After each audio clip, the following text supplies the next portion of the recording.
So good afternoon friends. ऐसा है, हम लोग नेगोशिएबल इंस्ट्रूमेंट्स एक्ट देख रहे थे। एक और बाबा आदम के ज़माने का एक्ट है जिसमें हमने सबसे पहले देखा कि नेगोशिएबल इंस्ट्रूमेंट्स की आवश्यकता क्यों पड़ी। हमने देखा कि उस समय की बात है जब बैंकिंग सिस्टम प्रिमिटिव स्टेज पे था, इतना एडवांस नहीं था जैसा कि आज की तारीख में हमको देखने को मिलता है। और इसीलिए क्योंकि पैसा कैरी करना बहुत मुश्किल हुआ करता था, because it was in the form of gold coins and not in the form of currency notes. और लोगों ने इसीलिए as a substitute for money negotiable instruments draw करना चालू कर दिया। इससे उनको इजी हो जाता था, कैश का मूवमेंट नहीं करना पड़ता था, साथ ही साथ ट्रेड क्रेडिट दिया जा सकता था। अगर हमने उसमें लिख दिया 30 दिन बाद पे करेंगे तो दैट मीन्स हमारे पास एक लेटर आ जाता था, कागज आ जाता था जिसमें लिखा है 30 दिन बाद पैसे मिलेंगे, और इसके बेसिस पे हम गुड्स खरीद के लेके आ सकते थे आज ही। तो क्रेडिट मिल जाता था, उधारी पे गुड्स मिल जाते थे। ये भी ट्रांसफर किया जा सकता था एक व्यक्ति से दूसरे व्यक्ति के हाथों में। और इसमें तीन ही प्रकार के नेगोशिएबल इंस्ट्रूमेंट्स कवर होते हैं: promissory note, bill of exchange और चेक। सो नेगोशिएबल इंस्ट्रूमेंट्स एक्ट इतने ही चीजों को कवर करता है। बाकी भी और नेगोशिएबल इंस्ट्रूमेंट्स हो सकते हैं जिसमें ओनरशिप ट्रांसफर हो जाती है बाय मेयर डिलीवरी और by endorsement and delivery, but वो इस कानून के अंतर्गत नहीं आते। सो हम यहाँ पे सिर्फ ये तीन नेगोशिएबल इंस्ट्रूमेंट्स पढ़ेंगे। हम यहाँ डॉक्यूमेंट ऑफ टाइटल वगैरह टाइप की चीजों को कवर नहीं करते। फिर इसमें काफी अमेंडमेंट्स होते गए, खासतौर पे डिसऑनर ऑफ चेक वगैरह के बारे में काफी अमेंडमेंट्स हुए, उसके बारे में भी हमको पढ़ना है। फिर हुंडीज देखा था हमने। हुंडीज ये एक प्रकार का बिल ऑफ एक्सचेंज है which is drawn in vernacular language, that means local language. फिर कैरेक्टरिस्टिक्स देखा था नेगोशिएबिलिटी, दैट इज फ्री ट्रांसफरेबिलिटी। एक नेगोशिएबल इंस्ट्रूमेंट फ्रीली ट्रांसफर किया जा सकता है एन नंबर ऑफ टाइम्स, कितने भी बार वो ट्रांसफर हो सकता है। फिर हमने देखा था राइटिंग जरूरी है, लिखित रूप में होना चाहिए। इसका एक एक्सेप्शन है इलेक्ट्रॉनिक चेक, वो इलेक्ट्रॉनिक फॉर्म में होते हैं, बाकी राइटिंग में होना जरूरी होता है। Title free from all defects, अगर एक व्यक्ति होल्डर है और वो अक्वायर करता है इंस्ट्रूमेंट को for value in good faith and before maturity, तो उसको हम एक और नाम देते हैं होल्डर इन ड्यू कोर्स। और अगर वो होल्डर इन ड्यू कोर्स है तो उसको बिना किसी डिफेक्ट के इंस्ट्रूमेंट ट्रांसफर होता है, भले ही उसके पहले वाले को कोई इंस्ट्रूमेंट का अधिकार नहीं भी रहा होगा, डिफेक्टिव टाइटल होगा, तो भी आगे वाले को विदाउट डिफेक्ट इंस्ट्रूमेंट ट्रांसफर हो जाता है। तो यहाँ पे आपका जो बेसिक रूल है, general rule nemo dat quod non habet, that is not applicable. फिर transfer n number of times हो सकता है, अनकंडीशनल होना चाहिए, मनी में ही होना चाहिए और कोई चीज नहीं होना चाहिए, सर्टन होना चाहिए, सम पेबल, टाइम ऑफ पेमेंट, पे एंड डिलीवरी के द्वारा ये कंप्लीट होता है। सिर्फ बना के रख दिया तो इंस्ट्रूमेंट कंप्लीट नहीं होगा। फिर हमने देखा प्रॉमिसरी नोट के बारे में। प्रॉमिसरी नोट ये एक इंस्ट्रूमेंट इन राइटिंग है, not being a bank note और a currency note containing an unconditional undertaking to sign by the maker to pay certain sum of money only to और to the order of certain person और the bearer. फिर आगे चल के मैंने बताया था बेयरर को आप प्रॉमिसरी नोट बेयरर को पेबल नहीं बना सकते। तो ये स्पेसिफिक एक्सक्लूजन है जो आरबीआई ने बोला है। तो आरबीआई के हिसाब से बेयरर प्रॉमिसरी नोट नहीं होगा। बेयरर का मतलब है जिसमें जो भी व्यक्ति इसको होल्ड कर रहा है उसको पैसा मिल जाएगा, ऐसा नहीं होना चाहिए। उसमें हमेशा एक नाम लिखा होना चाहिए, तो वो नाम जिसका लिखा होगा उसको पैसा लेने का अधिकार होता है। क्योंकि bearer promissory note is as good as a currency note, तो करेंसी छापने जैसे ही कार्य हो जाएगा। इसीलिए इन्होंने बोला कि बेयरर इंस्ट्रूमेंट सिर्फ सरकार बना सकती है, सेंट्रल गवर्नमेंट या फिर आरबीआई बना सकती है। फिर प्रॉमिसरी नोट के हमने एसेंशियल फीचर्स देखे थे। हमने देखा था पहला एकदम सिंपल है, राइटिंग। दूसरा बहुत इंपॉर्टेंट है जिसपे आपको भर भर के क्वेश्चन पूछे जा सकते हैं, it should be express, the promise should be express. यानी बोला क्या होना चाहिए, हाँ मैं पे करूंगा। भले ही कोई फॉर्म यूज नहीं किया जाए, कोई इसमें वर्ड्स यूज ना किए जाए कि मैं प्रॉमिस कर रहा हूँ, प्रॉमिस वर्ड भी यूज ना किया जाए। मैं ये भी बोलता हूँ कि मैं पे कर दूंगा, तो ये भी एक प्रॉमिस हो गया। सो भले ही उसमें प्रॉमिस वर्ड नहीं है, लेकिन मैं अगर सिर्फ इतना बोलूंगा कि हाँ मुझे इनको इतने पैसे देना है, मुझे आपको 10,000 रुपए देना है, सो ये प्रॉमिसरी नोट नहीं है। क्योंकि जब तक मैं ये नहीं बोल रहा दूंगा तब तक के वो प्रॉमिसरी नोट नहीं कहलाता। तो promise should be express. So सिर्फ acknowledgement of debt is not enough, सिर्फ ये बोल देना हाँ मैं उधारी में हूं, मुझे पैसा देने की जिम्मेदारी है, ये प्रॉमिसरी नोट नहीं कहलाता। तो एक्सप्रेस प्रॉमिस होना चाहिए कि मैं पे करूंगा। And it should be unconditional. Unconditional का मतलब है इसमें कोई कंडीशन नहीं होना चाहिए, लाइक कोई पर्टिकुलर चीज होने के बाद मैं पैसा दूंगा, शादी के बाद पैसा दूंगा, इस प्रकार की कोई कंडीशन नहीं होना चाहिए। एक कंडीशन सिर्फ वैलिड होती है जो सर्टन है, भले ही उसका होना कब है ये सर्टन नहीं है, जैसे डेथ। तो डेथ ये सर्टन है कि एक व्यक्ति जो पैदा हुआ है उसकी डेथ तो होना ही है, भले उसका टाइम इज अनसर्टन बट फिर भी ये कंडीशन को वैलिड माना जाता है। तो अगर मैं प्रॉमिसरी नोट लिख के देता हूँ कि मैं किसी पर्टिकुलर व्यक्ति के, जैसे मैं पप्पू की डेथ के बाद आपको 5,000 रुपए पे करूंगा, अब ये एक वैलिड प्रॉमिसरी नोट है, भले कंडीशनल है बट ये कंडीशन को वैलिड माना जाएगा। बाकी किसी की कंडीशन को वैलिड नहीं मानते, जैसे मैं बोलूंगा कि मैं पप्पू की शादी के बाद 5,000 रुपए आपको पे करूंगा, तो ये वैलिड कंडीशन नहीं है, क्योंकि पप्पू की शादी होगी कि नहीं होगी ये पता नहीं, ठीक है, तो नहीं भी हो सकती है। ये हमने समझा था। फिर साइंड होना चाहिए, मनी में होना चाहिए, and money means legal tender money of the country, that means India के लिए रुपीज होना चाहिए, आप कोई और करेंसी में प्रॉमिसरी नोट को ड्रॉ नहीं कर सकते। फिर सर्टन सम होना चाहिए, मेकर एंड पे मस्ट ऑल्सो बी सर्टन, और आरबीआई कहता है कि अपना ओटीपी पिन सीवीवी ये किसी से नहीं, वो तो कहता ही है। इसके अलावा आरबीआई क्या कहता है, तो ये हमने पढ़ा था, आरबीआई बोलता है कि अगर ऐसा कोई प्रॉमिसरी नोट बनाना है जो बेयरर को पेबल रहेगा, तो ये सिर्फ आरबीआई और सेंट्रल गवर्नमेंट बना सकती है, बाकी कोई नहीं बना सकता, ठीक है। तो मैं अगर चाहूं कि मैं एक बेयरर प्रॉमिसरी नोट लिख के दे दूं कि आई प्रॉमिस टू पे बेयरर 5,000 रुपीज, तो it is not a valid promissory note. भले नेगोशिएबल इंस्ट्रूमेंट्स एक्ट इसको मना नहीं करता बट आरबीआई का कानून इसको मना करता है, ठीक है। फिर स्टैम्प ड्यूटी पे होना चाहिए, और इसके बाद जो इलस्ट्रेशन थे ये मैंने बताया था आपको, खतरनाक इंपॉर्टेंट है, इन इलस्ट्रेशंस पे आपको क्वेश्चन आ सकते हैं। फिर आपने घर जाके देखे होंगे, ऐसी मैं उम्मीद करता हूँ, पीछे क्वेश्चंस दिए खूब सारे, बहुत इंटरेस्टिंग अच्छे वाले क्वेश्चंस हैं, देखे होंगे, थोड़ा बहुत कंफ्यूजिंग भी है कुछ कुछ क्वेश्चंस, आप देखोगे तो आपको क्लिक हो जाएगा, लेकिन ठीक है।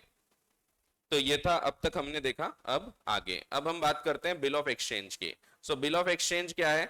बिल ऑफ एक्सचेंज अगेन एक और इंस्ट्रूमेंट है जो कि अगेन राइटिंग में रहेगा, एंड इसमें भी अनकंडीशनली हम एग्री कर रहे हैं पे करने का। बट फर्क यह है कि जब हमने प्रॉमिसरी नोट बोला था वहां पे लिखा था कि it is a promise to pay. अगर आप डेफिनेशन ध्यान से पढ़ते हैं तो वहां लिखा है कि प्रॉमिसरी नोट क्या है, तो it is a promise to pay certain sum, so signed by the maker to pay a certain सम। ये प्रॉमिस रहेगा, प्रॉमिस कर रहा है वो मेकर कि मैं पे करूंगा, that means it is a promise to pay, ये promise to pay a certain सम रहेगा हमेशा। जबकि वहीं जब बिल ऑफ एक्सचेंज की बात करेंगे it will be always an order, ये कभी प्रॉमिस नहीं होगा, ये ऑर्डर होगा। बस इतना ही फर्क है। अगर आपको कोई पूछे कि प्रॉमिसरी नोट और बिल ऑफ एक्सचेंज में क्या फर्क है, तो बस इतना ही मेन फर्क है कि promissory note is a promise and bill of exchange is an order, ठीक है। बाकी वो सब जो बाकी के फर्क आप देखते हैं कि डेटर बनाता है, क्रेडिटर बनाता है, वो सब एग्जैक्टली हमेशा काम करेंगे जरूरी नहीं, लेकिन ये सबसे मेन फर्क यही है कि एक ऑर्डर है तो उसको हम बिल ऑफ एक्सचेंज बोलेंगे, अगर एक प्रॉमिस है तो उसको हम प्रॉमिसरी नोट बोलेंगे, ठीक है। So a bill of exchange is an instrument in writing containing an unconditional order. Again unconditional होना चाहिए, signed by the maker। जैसा कि मैंने बोला था आप मेकर भी बोल सकते हैं, वैसे यहाँ पे जब बिल की बात करते हैं हम उसको ड्रॉवर बोलते हैं, ठीक है। डेफिनेशन मेकर वर्ड यूज करती है, बट जब हम आगे अब पढ़ेंगे उसके बाद ड्रॉवर वर्ड देखेंगे, तो मेकर और ड्रॉवर एक ही है। डायरेक्टिंग अ सर्टन पर्सन, तो यहाँ डायरेक्ट कर रहे हैं हम कि तुम पे करो, वहां प्रॉमिस था मैं पे करूंगा, यहाँ हम डायरेक्ट कर रहे हैं a certain person to pay a certain sum of money। Again यहाँ पे भी certain person को certain sum of money को पे करने को बोल रहे हैं, और मनी होना चाहिए, मनी के अलावा और कुछ नहीं। to or to the order of a certain person or to the bearer of the instrument। अब पार्टीज कौन कौन है बिल ऑफ एक्सचेंज में? पहली पार्टी है ड्रॉवर। ड्रॉवर कौन है? तो ड्रॉवर वो जो ऑर्डर दे रहा है, ठीक है, जिसने ऑर्डर दिया उसको हम बोलते हैं drawer. Drawer is a party who draws a bill of exchange और अ चेक। चेक को ड्रॉ करने वाला भी ड्रॉवर है। Actually cheque is also bill of exchange. अगर हम उसकी डेफिनेशन देखें जो हम आज पढ़ने वाले हैं, तो डेफिनेशन बोलती है cheque is a bill of exchange drawn on a specified banker and always payable on demand. तो चेक की डेफिनेशन ही है cheque is a bill of exchange. Cheque भी एक बिल ऑफ एक्सचेंज है जो कि ड्रॉ किया जाएगा हमेशा एक स्पेसिफाइड बैंकर के ऊपर, एंड ये ऑलवेज पेएबल ऑन डिमांड होगा, ये कभी टाइम इंस्ट्रूमेंट नहीं होता। तो पढ़ेंगे अपन आगे। इसीलिए ड्रॉवर, चेक बनाने वाला भी ड्रॉवर कहलाता है, और जो एक नॉर्मल बिल ऑफ एक्सचेंज बनाता है वो भी ड्रॉवर कहलाता है,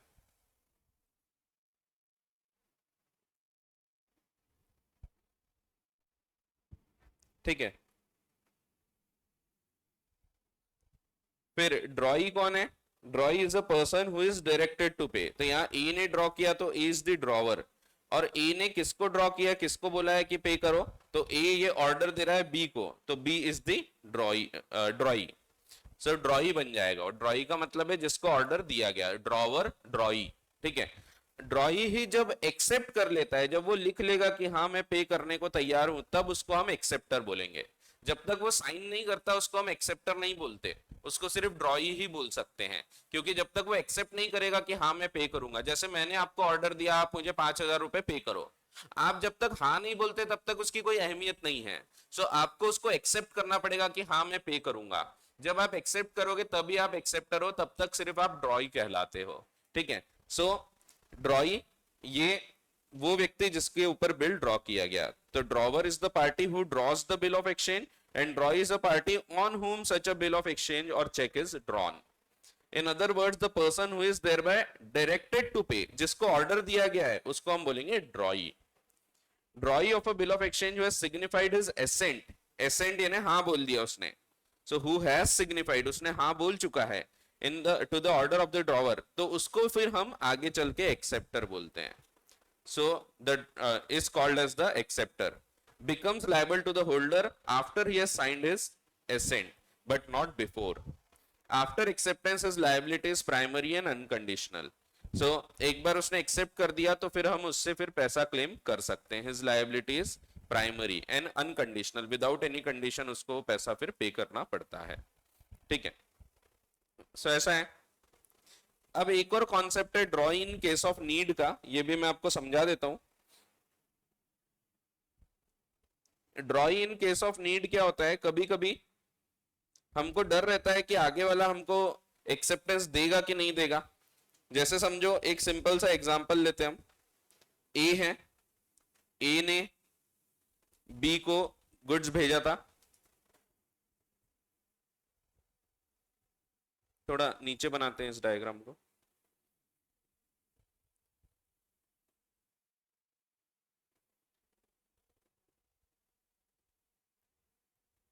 ए ने बी को गुड्स भेजा था, बी ए को एक बिल ऑफ एक्सचेंज लिख के देता है, लेकिन ऑर्डर किसको करेगा, किसी अन्य व्यक्ति को। समझो उसने सी को ऑर्डर किया कि पे टू ए, इसमें लिखा है पे टू ए। अब इसमें ड्रॉवर कौन है, बी ड्रॉवर है, वो ड्रॉ कर रहा है। किसको ऑर्डर दिया गया पे करने को, सी को, ये ड्रॉ ही हो गया। और ए जिसको पे करने की बात हो रही है, तो ही इज दी पेई। ये second type of bill of exchange हो गया, जो मैंने आपको दो प्रकार बताया था। एक था जिसमें ए जब गुड्स भेज रहा है तभी वो बिल ड्रॉ कर रहा है, यहाँ दूसरा है, यहाँ ए ने गुड्स भेजा और बी ड्रॉ कर रहा है बिल, और सी को ऑर्डर कर रहा है ए को पे कर दो। ठीक है, यहाँ पे ए जब देखता है बिल ऑफ एक्सचेंज को, ए को जाना पड़ेगा सी के पास एक्सेप्टेंस के लिए, लेकिन उसको पता है कि यार सी जो है ना ये प्रॉपर व्यक्ति नहीं है, ये एक्सेप्टेंस नहीं देगा।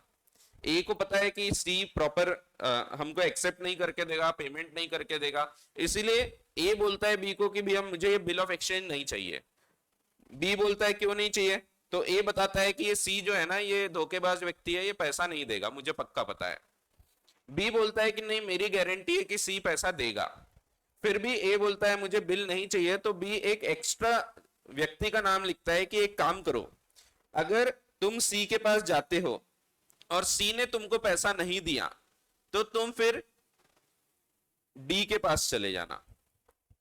दैट मीन्स सी के पास गए, सी ने या तो एक्सेप्ट नहीं किया या पेमेंट नहीं किया, दोनों में से एक भी चीज, तो बिल डिसऑनर नहीं माना जाएगा। अभी अभी ए क्या करेगा, फिर ए विल गो टू डी और डी से फिर एक्सेप्टेंस क्लेम करेगा वो।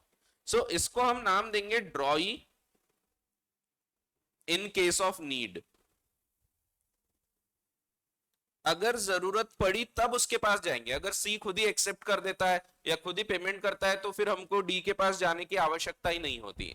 सो यहां पे जब ए जाएगा सी के पास, ये प्रेजेंट करेगा फॉर मान लो एक्सेप्टेंस, और फिर सी ने समझो एक्सेप्ट नहीं किया, तो यहां पे C did not accept,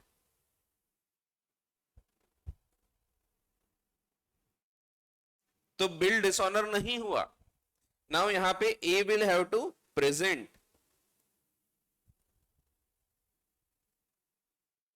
for acceptance to D, D के पास जाएगा, और डी भी अगर हाँ बोल देता है, एक्सेप्ट कर देता है, तो फिर ये एक वैलिड बिल है, यहाँ पे बिल अभी डिसऑनर नहीं हुआ। सो यहाँ पे अगर इसने एक्सेप्ट नहीं किया तो भी इसको हम डिसऑनर नहीं मानते, it does not amount to dishonour.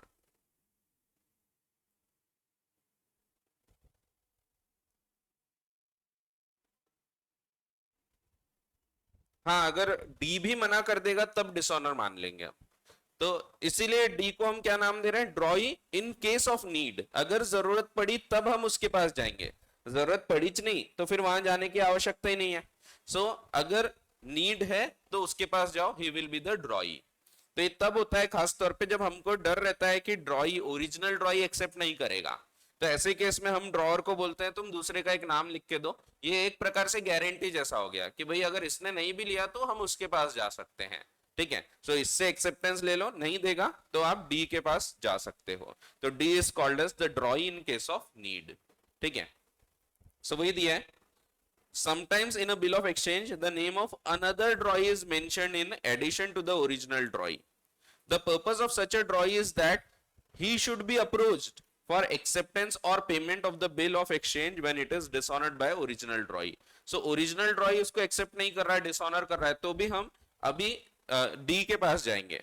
Such additional drawee is known as drawee in case of need.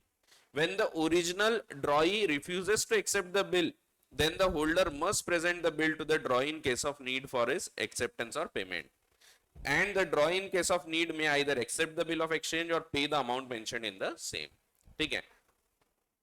सो ऐसा है, तो इसको हम एडिशनल एक ड्रॉई होता है, इसको हम ड्रॉई इन केस ऑफ नीड बोलते हैं। और भी कुछ कॉन्सेप्ट्स होते हैं जो आपके कोर्स में नहीं है, जॉइंट ड्रॉइज होते हैं, एक्सेप्टर फॉर ऑनर होता है, ये सब आपके कोर्स में नहीं दिए गए हैं। तो ऐसे बहुत सारे और भी पार्टीज होती हैं इसमें, जैसे एंडोर्सर, एंडोर्सी, ये वर्ड्स भी आपको देखने को नहीं मिल रहे हैं, ठीक है, बट ये भी पार्टीज होती हैं। सो मेन तीन पार्टी है, drawer, drawee and payee. Payee कौन, the person named in the instrument, जिसका नाम लिखा है इंस्ट्रूमेंट पे, टू हुम और to whose order the amount of bill of exchange और चेक और promissory note is directed to be paid. तो जिसको पैसा देने की बात हो रही है, ओरिजिनली जिसका नाम लिखा है बिल ऑफ एक्सचेंज पे, उसको हम बोलते हैं पेई। बाकी लोगों को पेई नहीं बोलते, बाकी को होल्डर जरूर बोल सकते हैं। ये भी मैंने आपको बताया था कि हम पेई किसको बोलेंगे, पेई हम बोलेंगे सिर्फ इस व्यक्ति को, ये पेई है हमारे लिए, बाकी लोग पेई नहीं है, ये सिर्फ होल्डर कहलाएंगे। तो आप देखो पेई सिर्फ हमने यही यूज किया है, बाकी होल्डर यहाँ भी है, यहाँ भी है, बाकी सबको आप होल्डर बोल सकते हो, लेकिन पेई सिर्फ वो होता है who is originally named in the bill. So वही लिखा है कि जिसका नाम लिखा गया है इन द इंस्ट्रूमेंट, तो the person named in the instrument, उसको हम बोलते हैं पेई, बाकी लोगों को पेई नहीं बोलते, ठीक है। सो ऐसा है। इलस्ट्रेशन दिया है, B buys goods on credit from S. So B है, बी जाके गुड्स खरीद के लेके आता है एस से। S may draw a bill of exchange, तो यहां पे गुड्स दे रहा है, साथ में एस क्या कर सकता है, may draw a bill of exchange on B, इसके साथ ये एक ऑर्डर लिख के भेज सकता है। पहला प्रकार हो गया, जो अपन ने पहला प्रकार दिए देखे थे। सो थोड़ा पार्टीज इधर उधर हो गई, यहाँ पे ये हो गया ड्रॉवर। ऐसा जरूरी नहीं है ड्रॉवर हमेशा लेफ्ट साइड में आना चाहिए, तो ठीक है। सो ये ड्रॉवर हो गया, ये ड्रॉई हो गया। इसको एक्सेप्ट करने बोला, इसको बोला कि तुम मुझे 50,000 के गुड्स थे तो 50,000 मुझे पे करना। सो 50,000 का बिल ऑफ एक्सचेंज इसके ऊपर ड्रॉ किया गया। बी क्या करेगा, इस बिल ऑफ एक्सचेंज को एक्सेप्ट करके वापस कर देगा, वो इस पे साइन कर देगा और he will return it to S. So ये सबसे common form of bill of exchange है, जो शुरुआती दौर में बिल ऑफ एक्सचेंज चालू हुए होंगे, सो इस प्रकार से चालू हुए होंगे। So B buys goods on credit from S. S may draw bill of exchange on B as pay to me or order on demand 50,000 for value received. B will accept it and return it to S. अगर यहीं पे trade credit देते हैं हम 30 दिन का, if S gives a trade credit of 30 days, उधारी का समय दिया गया 30 दिन, तो उसमें लिखा जाएगा फिर सेम प्रकार से ही लिखा रहेगा, पे टू मी और order 50,000 after 30 days from today for value received. ठीक है, ये फॉर वैल्यू रिसीव्ड लिखना भी आवश्यक नहीं होता, लिखते हैं जनरली बट ये जरूरी नहीं होता, क्योंकि ये कुछ चीजें प्रिज्यूम की जाती है, रूल्स ऑफ प्रिजम्पशन भी लगते हैं इसमें, वो भी अगेन आपके कोर्स में नहीं दिए, तो हम लोग ऐसा प्रिज्यूम कर लेते हैं कि हर व्यक्ति को कंसिडरेशन के बदले में ही बिल ऑफ एक्सचेंज प्राप्त हुआ है, जितने भी नेगोशिएबल इंस्ट्रूमेंट है ये कंसिडरेशन के बदले में है, ऐसा माना जाता है। स्पेसिमेन दिया है आपको यहाँ पे, ए है, ये दूसरे प्रकार का बिल ऑफ एक्सचेंज है, ये सबसे आसान वाला बिल ऑफ एक्सचेंज एक एग्जांपल में दिया है। दूसरा प्रकार है ए, ड्रॉवर है, ये क्या कर रहा है, ये ऑर्डर दे रहा है किसको, एक्स को, टू ड्रॉई एक्स। क्या ऑर्डर दिया उसने, 1 लाख रुपए का है, 30 days after date, pay to N, तो एन कौन हो गया, पेई, और order a sum of rupees 1 lakh for value received.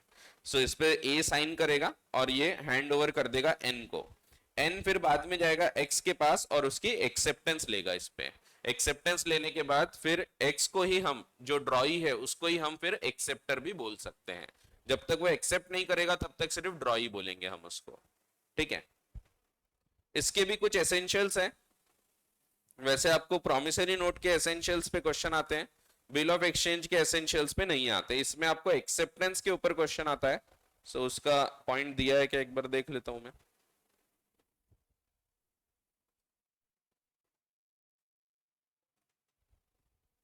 हाँ दिया है एक्सेप्टेंस के बारे में, तो वो अपन बाद में देखेंगे।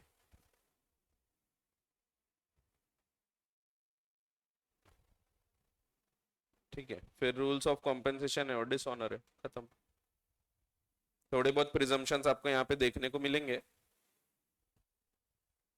ये दिया है इन फेवर ऑफ होल्डर, कुछ प्रिजम्पशन होते हैं, ऐसा हम मान लेते हैं कि उसने कोई कंसिडरेशन दिया है इसीलिए उसको ये चेक या कोई भी इंस्ट्रूमेंट प्राप्त हुआ है, सो कंसिडरेशन इज प्रिज्यूम्ड। सो बाद में हम पढ़ते हैं प्रेजेंटमेंट फॉर एक्सेप्टेंस वगैरह। सो कुछ कैरेक्टरिस्टिक्स अगेन दिए हुए हैं, फीचर्स या essential elements of bills of exchange. सबसे पहली चीज है राइटिंग में रहेगा, तो ये क्योंकि एक इंस्ट्रूमेंट है तो इंस्ट्रूमेंट राइटिंग में होते हैं, ये भी राइटिंग में रहेगा, so the instrument must be in writing. Again दूसरा पॉइंट भी सेम है, express, the instrument must contain an express order to pay, express रहेगा बट ऑर्डर रहेगा, क्योंकि हम बात कर रहे हैं बिल ऑफ एक्सचेंज की, वही प्रॉमिसरी नोट में प्रॉमिस था। थर्ड पॉइंट भी कॉमन है, the instrument must contain an order to pay which is unconditional, the drawer orders the drawee to pay money, signed होना चाहिए, साइंड बाय द ड्रॉवर। फिर money हमेशा money में होना चाहिए, और मनी का मतलब है लीगल टेंडर मनी, तो legal tender money of India. Sum certain होना चाहिए, amount to be paid must be certain. Maker and पेई मस्ट बी सर्टन, मेकर और पेई ये सर्टन होना चाहिए, मेकर यानी जो बना रहा है ड्रॉवर, एंड पेई जिसको पैसा प्राप्त होगा, ये भी सर्टन होना चाहिए। द ड्रॉवर, ड्रॉई एंड पेई must be certain and definite individuals. कभी कभी एक व्यक्ति दो रोल प्ले जरूर कर सकता है, दो रोल उसके हो सकते हैं, जैसे हमने ये वाला जो एग्जांपल लिया, ये वाला एग्जांपल है, इसमें आप देखो बिल ऑफ एक्सचेंज में ए ने गुड्स दिया बी को, बी ऑर्डर दे रहा है सी को, तो तीन पार्टी हो गई, ए बी और सी, ड्रॉवर, ड्रॉई और पेई। ठीक है, लेकिन इसके पहले वाले बिल ऑफ एक्सचेंज में देखो यहां दो ही पार्टी है, वैसे हमने बोलना ये चाहिए तीन पार्टी है, लेकिन ए दो का रोल अदा कर रही है, क्योंकि ड्रॉवर और पेई सेम पर्सन है। एक्चुअली वैसा देखा जाए तो ड्रॉवर, ड्रॉई और पेई ऐसे होते हैं, तो तीन पार्टीज होती हैं बिल ऑफ एक्सचेंज में, जो आप बचपन से पढ़ते हुए आए हैं, अकाउंट्स में भी आपने पढ़ा होगा कि तीन पार्टीज होती है। सो तीन पार्टी यहां भी है, बट ए दो रोल प्ले कर रहा है, वो ड्रॉवर भी है और पेई भी है। ड्रॉवर इसीलिए क्योंकि वो ऑर्डर दे रहा है कि तुम पे करो, पेई इसीलिए क्योंकि मुझे पे करो। सो वो दोनों रोल प्ले कर रहा है, he is the drawer because he is giving the order, and he is the payee because he will receive the payment. ठीक है, सो वो दो रोल पे कर रहा है, तो ड्रॉवर और पेई ये सेम पर्सन हो सकते हैं। ठीक है, तो इसीलिए अपना माइंड ओपन रखो, कभी कभी ऐसा होगा कि इवन ड्रॉवर और ड्रॉई भी सेम पर्सन हो सकेंगे, ऐसा भी हो सकता है क्या? ड्रॉवर और ड्रॉई सेम पर्सन? हाँ हो सकता है, थोड़ा आपके लेवल का काम का नहीं है बट बता देता हूँ। हो सकता है ड्रॉवर और ड्रॉई, ड्रॉवर यानी जो पे करने वाला है वो, और ड्रॉई सॉरी ड्रॉवर यानी जिसने ऑर्डर दिया वो, और ड्रॉई यानी जो पे करेगा वो, दोनों सेम भी हो सकते हैं। ये कब होते हैं? जब एक ब्रांच दूसरी ब्रांच पे बिल ड्रॉ करती है। समझो कैप्स है, एक यहाँ पे ब्रांच है, एक समझो धर्मपेट में ब्रांच है। अब आप यहाँ पे आते हैं कैप्स में पैसा लेने, यहाँ पे हमारे पास पैसा नहीं है तो हम बिल ड्रॉ करके दे देते हैं। हम लिख के दे देते हैं, आपका नाम लिख दिया पे टू, आपका नाम एक्स, और उसमें लिख दिया सम ऑफ ₹50,000। और ऑर्डर किसको किया? तो यहाँ के कैप्स ने, कैप्स रामनगर ने कैप्स धर्मपेट को ऑर्डर किया। दैट मीन्स एक ही व्यक्ति ड्रॉवर है और ड्रॉई भी सेम पर्सन है। सो ऐसा हो सकता है, ड्रॉवर और ड्रॉई सेम पर्सन हो सकते हैं। खास तौर पे आपको बैंक्स में ऐसा कई बार देखने को मिलता है, एक बैंक अपने ही ब्रांच के ऊपर ऑर्डर पे करती है। सो वैसे ही जब एक ब्रांच दूसरे ब्रांच को ऑर्डर देगी कि कैप्स ने दूसरे कैप्स को ऑर्डर दिया कि इनको पेमेंट कर दो, दैट मीन्स यहाँ drawer and drawee are same person. ठीक है, क्योंकि एक ब्रांच है तो ब्रांच अलग अलग व्यक्ति नहीं मानी जाती। सो यहाँ पे drawer and drawee are same person. ठीक है, हो सकता है, समझा क्या? थोड़ा सा अलग है कॉन्सेप्ट, आपके काम का नहीं है बट कैसा है ना, ऐसा एकदम अपन ने रिजिड नहीं बनना है यहाँ पे। तो जैसा आपको शर्मा सर भी बोलते हैं, तो रिजिड नहीं बनना है, हमने क्या करना है तो माइंड ओपन रखना है। अब कल चलकर मैं अगर आपको बोलूंगा ड्रॉई और पेई सेम पर्सन हो सकते हैं क्या, तो आप बोलोगे नहीं हो सकते। हो सकते हैं, कब हो सकते हैं, कैसे हो सकते हैं? ड्रॉई और पेई, ड्रॉई और पेई यानी खुद ही पे करो, खुद को ही पे करो, ऐसा भी होगा? नहीं, वो एंडोर्समेंट के बाद आएगा वो अलग बात है, ओरिजिनली बनते वक्त हो सकता है क्या ऐसा? इनका एक सही आंसर है कि एंडोर्स होके वापस उसी के पास आ गया तो वहां हो सकता है, बट ऐसे बनते टाइम भी हो सकता है। अब कैसे हो सकता है? तो देखो, बहुत ही सिंपल सा एग्जांपल है, चेक के एग्जांपल से समझाता हूँ। मुझे एक डीडी बनवाना है, डीडी बनाने के लिए मैं बैंक में जाता हूँ। अब बैंक को मैं क्या करता हूँ, बैंक को पैसा देता हूँ, मैंने 10,000 का डीडी बनाना था, उनको 10,000 रुपए दिया और एक डीडी बना के दे दो। तो यहाँ पे मैं कैश दे रहा हूँ और बैंक उसके बदले डीडी बना रहा है। बट समझो मेरा वही बैंक में अकाउंट है, एसबीआई में मैं जाता हूँ डीडी बनवाने, मेरा उसी बैंक में एक अकाउंट है। अब मैं वहां से कैश निकालूंगा फिर बैंक को दूंगा ये लो डीडी बना के दो, तो ये सही नहीं है। मैं वहां क्या करता हूँ, बैंक को एक चेक लिख के देता हूँ, पे योर सेल्फ, तुम खुद को पे करो। दैट मीन्स बैंक क्या करेगा, बैंक खुद पैसा पे करेगा और खुद को पे करेगा, मेरे अकाउंट से पैसा निकाल के खुद को पे करता है। सो यहाँ पे हम बोलते हैं कि ड्रॉवर और ड्रॉई और पेई एक ही व्यक्ति है, क्योंकि पे योर सेल्फ की बात हो रही है। या सिंपल दूसरा एग्जांपल इससे भी और आसान, समझो एक बैंक है, वहां पे मेरे पास एक बैंक का लोन अकाउंट चल रहा है और एक सेविंग अकाउंट है। अब मुझे सेविंग अकाउंट से लोन अकाउंट में पैसा ट्रांसफर करना है, यानी बैंक का लोन चुकाना है, बैंक को पेमेंट करना है। तो मैं बैंक में जाके पहले कैश निकालूंगा फिर वो बैंक वाले को दूंगा, ये लो मेरे लोन की ईएमआई, ये सही नहीं है। सो मैं क्या करूंगा, सीधा सीधा उनको एक चेक लिख के दे दूंगा कि तुम खुद को पेमेंट निकाल लो, मेरे ये वाले अकाउंट से पैसा निकालो और खुद के लिए जो भी लोन का ईएमआई है उसको सेट ऑफ कर लो। सो यहाँ पे भी ड्रॉई और पेई आर द सेम पर्सन। सो वो खुद ही पे कर रहा है और खुद को पेमेंट कर रहा है। सो ऐसे केसेस में ड्रॉई एंड पेई भी सेम पर्सन हो सकते हैं। ठीक है, तो ड्रॉवर ड्रॉई तो सेम हो ही सकते हैं, ड्रॉई पेई भी हो सकते हैं और ड्रॉवर पेई भी हो सकते हैं, सब ऐसा दो रोल कोई भी प्ले कर सकता है। ठीक है, सो आपके कोर्स के लिए काम का नहीं है बट ऐसा कुछ भी हो सकता है, ऐसी सब चीजें हो सकती है। ठीक है, सो दिक्कत ये हजम नहीं होती चीजें, ऐसा कैसा हो रहा है, लेकिन मैंने एग्जाम्पल के साथ बता दिया आपको। आप सोचो ना, आप खुद ही जब बैंक में आपका अकाउंट ही है तो आप वहां से कैश निकाल रहे हैं फिर जाके बोल रहे हैं हाँ भैया ये लो कैश, फिर से कैश दे रहे हैं, तो वो सही थोड़ी है। अपन क्या करते हैं, सीधा पे योर सेल्फ का चेक देते हैं। सो पे योर सेल्फ मीन्स वो खुद पे करेगा और खुद को पेमेंट करेगा। सो हम बैंक को ऑर्डर दे रहे पे करो और वो खुद के लिए पैसा निकाल लेगा। ठीक है, सो ये सेम पर्सन हो सकते हैं, तो दो रोल कई बार प्ले किए जाते हैं। सो टू रोल्स भी प्ले हो सकते हैं, तो भले पार्टीज तीन होती हैं, ड्रॉवर ड्रॉई एंड पेई, बट कभी कभी हो सकता है ड्रॉवर ड्रॉई सेम पर्सन है, कभी ड्रॉवर और पेई सेम पर्सन है, कभी ड्रॉई और पेई सेम पर्सन है, ऐसे आपको देखने को मिल सकते हैं cases. But there must be at least two persons, तो दो जन तो होना ही चाहिए फिर भी। अब जैसा कि आरबीआई ने क्या बोला था, आरबीआई बोलता है promissory note can not be made payable to bearer,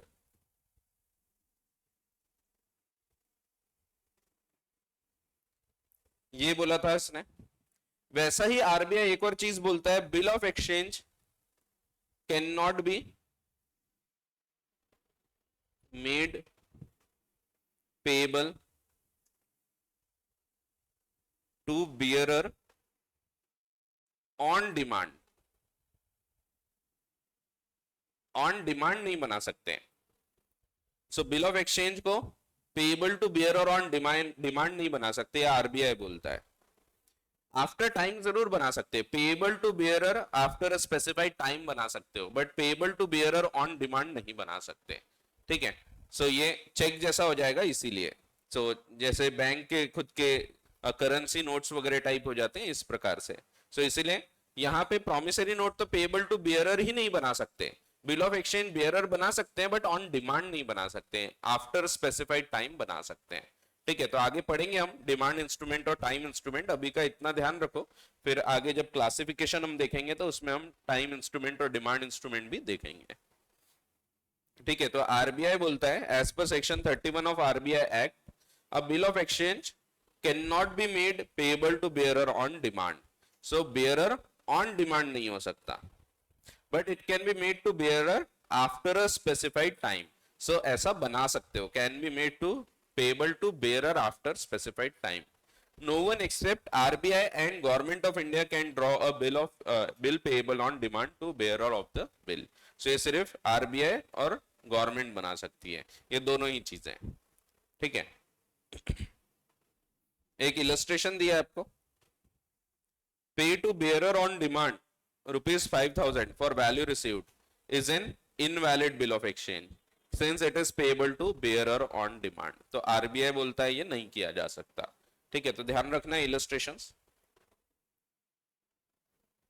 पे टू एक्स और order on demand 5,000 for value received, it is a valid bill of exchange since it is payable to order on demand. ये bearer नहीं है, order है, x का नाम दिया है, यहां पे बेयरर लिखा था।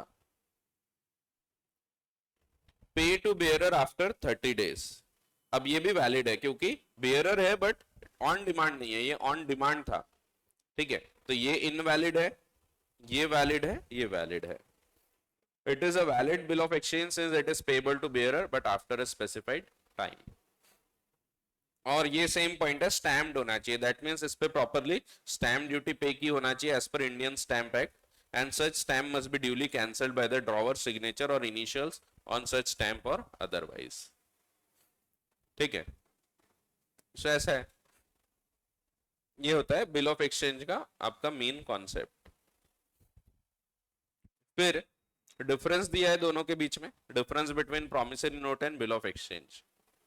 पहला तो डेफिनेशन है, डेफिनेशन बोलती है promissory note is an instrument in writing not being a bank note और a currency note. So bank note और करेंसी नोट नहीं होना चाहिए। Containing an unconditional undertaking signed by the maker, तो अंडरटेकिंग है, प्रॉमिस है signed by the maker to pay a certain sum of money only to और to the order of a certain person और to the bearer of the instrument. Bill of exchange की definition, bill of exchange again is an instrument in writing containing an unconditional order. So ये order है, unconditional order signed by the maker directing a certain person to pay a certain sum of money only to और to the order of a person, certain person और to the bearer देयरऑफ। तो definition है, directly ऊपर से उठा के छाप दी है। फिर मेन डिफरेंस तो यही है, nature of instrument, promissory note is a promise to pay and bill of exchange is an order to pay. Parties, promissory note में दो पार्टी होती है, मेकर और पेई। बिल ऑफ एक्सचेंज में 3 पार्टीज होती है, कई बार डुअल रोल होते हैं बट यहाँ 3 पार्टीज होती है, ड्रॉवर, ड्रॉई एंड पेई। एक्सेप्टेंस, प्रॉमिसरी नोट में एक्सेप्टेंस की आवश्यकता नहीं होती क्योंकि वहां पे वो खुद ही बोल रहा है मैं पे करूंगा, जबकि बिल ऑफ एक्सचेंज में दूसरा ऑर्डर दे रहा है और इसीलिए उसमें एक्सेप्टेंस लगता है, एक्सेप्ट इन सर्टेन केसेस, कुछ केसेस छोड़ के एक्सेप्टेंस करना जरूरी होता है। Payable to bearer, promissory note तो आप पेबल टू बेयरर बना ही नहीं सकते, bill of exchange payable to bearer बन सकता है but it can not be made payable to bearer on demand. ठीक है, सो ये कुछ बेसिक फीचर्स हो जाते हैं promissory note and bill of exchange के। आपको बहुत डीप में नहीं दिया है, नहीं तो बहुत ही अच्छे कॉन्सेप्ट्स हैं इसके, बहुत डीप में अगर हम जाएं तो बहुत काफी कुछ इसमें सीखने लायक है, बट अभी हटा दिया है तो ठीक है। पहले इंटर में था तो पूरा नेगोशिएबल इंस्ट्रूमेंट्स एक्ट था, अभी आधा भी नहीं है, सो आपके लेवल पे काफी कम है, ठीक है। चलो फिर अब हम चेक की बात करेंगे। चेक क्या है? तो again cheque is a bill of exchange drawn on a specified banker. That means जब हम चेक की बात करेंगे, यहां पे मैं ये बोल सकता हूं कि ड्रॉई हमेशा एक बैंक ही रहेगा, क्योंकि it will be drawn on a specified banker. तो मैंने अगर आपको गुड्स दिया, आप मुझे चेक लिख के देते हैं, तो चेक तो भले मेरे को हैंड ओवर करते हैं, बट चेक क्या है? चेक ऑर्डर होता है बैंक को कि ये व्यक्ति आएगा, इसको पेमेंट कर देना। इसीलिए ये ऑलवेज पेबल ऑन डिमांड है। ऐसा नहीं होता है कि आप जाओगे उसके बाद बैंक बोलेगा ठीक है 3 दिन बाद आना, इसमें कोई ग्रेस पीरियड नहीं, कुछ नहीं होता, ये पेबल ऑन डिमांड है। वहीं अगर टाइम इंस्ट्रूमेंट होते हैं तो टाइम इंस्ट्रूमेंट में ग्रेस पीरियड होता है, जो उसका ड्यू डेट है वहां से 3 दिन बाद आपको जाना पड़ता है, ठीक है। सो यहाँ पे जब चेक की बात करते हैं तो चेक में बिल्कुल सेम प्रकार से बिल ऑफ एक्सचेंज जैसे ही काम चलता है, सिर्फ फर्क ये होता है कि यहाँ पे एक बैंक ही हमेशा ड्रॉई रह सकता है, तो सी या ड्रॉई will always be a bank, तभी हम इसको चेक बोलेंगे, ठीक है। सो जिसको ऑर्डर देते हैं हम, वो बैंक होता है। So Section 6 of the Negotiable Instruments Act, as amended by Negotiable Instruments Amendment Act 2000, defines a check as a bill of exchange. तो ये क्या है? बिल ऑफ एक्सचेंज ही है। Drawn on a specified banker, एक particular bank के ऊपर draw किया है, and always payable on demand. So इसमें आप जब जाके डिमांड करोगे, आपको तुरंत उसका पैसा मिल जाएगा। Further, the expression includes an electronic image of truncated check and a check in electronic form. तो ये दो अलग चीज होती है, इलेक्ट्रॉनिक चेक और ट्रंकेटेड चेक। ये क्या होते हैं, ये मैं आपको थोड़ा बेसिक समझा देता हूँ। इलेक्ट्रॉनिक चेक का कॉन्सेप्ट तो आने के पहले ही खत्म हो गया, इन लोग एक नया कॉन्सेप्ट लाए थे। अभी भी कुछ प्राइवेट बैंक्स इसका कॉन्सेप्ट आपको अलाउ करते हैं, आप इलेक्ट्रॉनिक चेक ड्रॉ कर सकते हैं। इसको इलेक्ट्रॉनिक रूप से ड्रॉ किया जाता है विद डिजिटल सिग्नेचर, लेकिन ये कोई यूज ही नहीं करता, क्योंकि एनईएफटी है, आरटीजीएस है, वो ज्यादा बेटर पेमेंट ऑप्शंस हैं। सो चेक की जरूरत ही नहीं पड़ती इलेक्ट्रॉनिक चेक की। सो इलेक्ट्रॉनिक चेक का क्या मतलब है? तो इसको डिफाइन किया गया था, electronic cheque, a cheque in electronic form means a cheque. ये भी एक चेक ही है, लेकिन ड्रॉ कैसे किया है? इलेक्ट्रॉनिक फॉर्म में, दैट मीन्स कंप्यूटर यूज करके। आगे लिखा ही है, by using a computer resource. And अब कंप्यूटर से ड्रॉ किया है तो हाथ से साइन तो की नहीं जा सकती, so signed in a secure system, एक सिक्योर्ड सिस्टम से साइन किया जाता है विथ डिजिटल सिग्नेचर। तो डिजिटल सिग्नेचर होती है, डिजिटल सिग्नेचर का मतलब होता है एक ऐसा पेन ड्राइव टाइप होता है टोकन, उसको आप ऐसा लगाते हैं, उस पे पासवर्ड होता है, वो आप जैसे एंटर करोगे उसके ऊपर सिग्नेचर ऑटोमेटिकली आ जाती है। तो डिजिटल सिग्नेचर आप जब ऑफिस में जाओगे तो यूज करना आपको मिलेगा, जैसे आर्टिकलशिप में जाओगे तो वहां पे भी आप यूज करोगे।